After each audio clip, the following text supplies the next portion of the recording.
again, welcome back to my channel, and in this video I'm gonna share with you what actually happened during my speaking test, and what are the things that I did and said for part 1, part 2 and part 3. So if you have no idea what you're going to be facing, so you probably should be watching this video because it's going to be super helpful. When I was preparing myself for the speaking test, I found it very difficult to find any sources from people who've actually sat for the examination. So I thought that probably I should do an introductory video like this before I go ahead with the tips.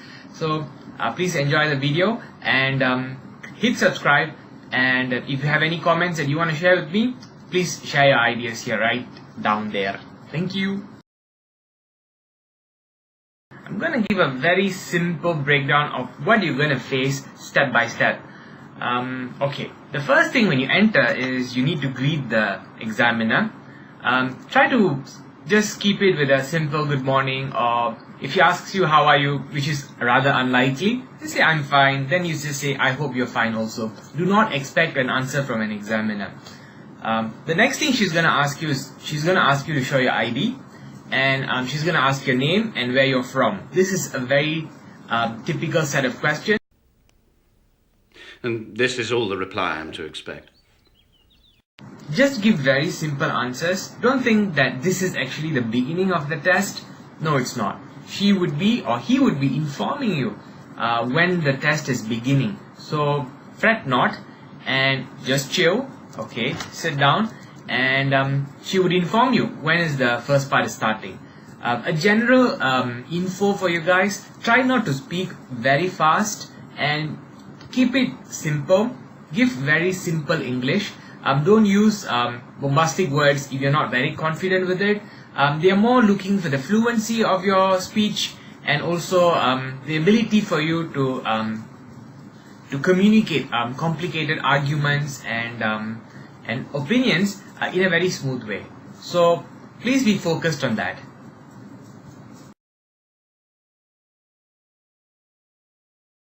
Now I'm going to share with you what are the things that you should expect for part 1. Part 1 would usually last about 3 to 4 minutes, and you'll be asked about 10 questions. So from that you know that you're not supposed to give lengthy answers. Try to give an answer or a simple explanation and an example, or an answer or 2 lengthy explanations. Don't give very complicated arguments because you're supposed to save all this brain work for part 3.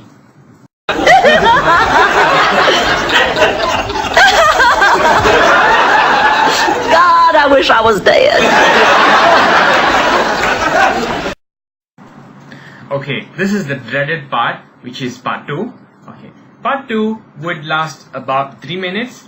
The first minute you'll be given a question, and then she would say, okay, I'm going to give you a minute. So with the pencil and the paper that you'll be given, you're supposed to jot down notes. Okay. In my next videos I'm going to tell you how I'm supposed to plan this vital 1 minute. Okay. After this 1 minute she's going to tell you, okay, this ends the 1 minute that I've given you, and now begins the 2 minute that you're going to speak about this topic. So then you just start talking about whatever that you've written down.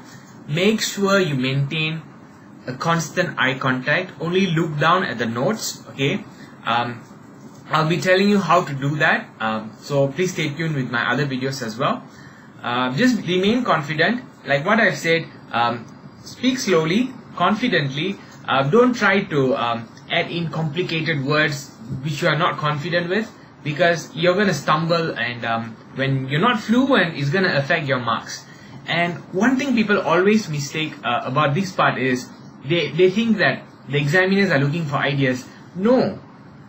The only thing that they want is how fluent are you in expressing your ideas. Okay.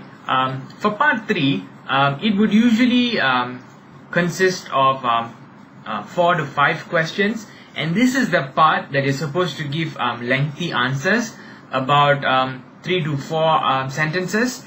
If possible, you should add arguments. You should tell your opinions, and then you should say, however, there are certain points that I disagree, or depends on the question. If the question says, do you disagree or agree, means you must only choose one. Or what are your opinions for and against, means you must give both within that sphere of your answer.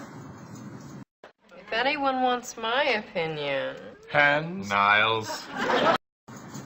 Well, the topics, right, it would usually be related to part 2, whereby, let's say in part 2 they're asking about the sports that you enjoy watching.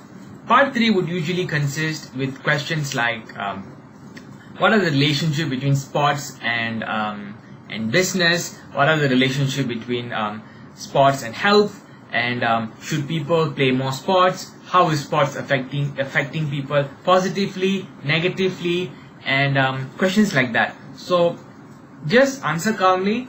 And now I'm going to share with you what actually happened during my speaking test. So let's see.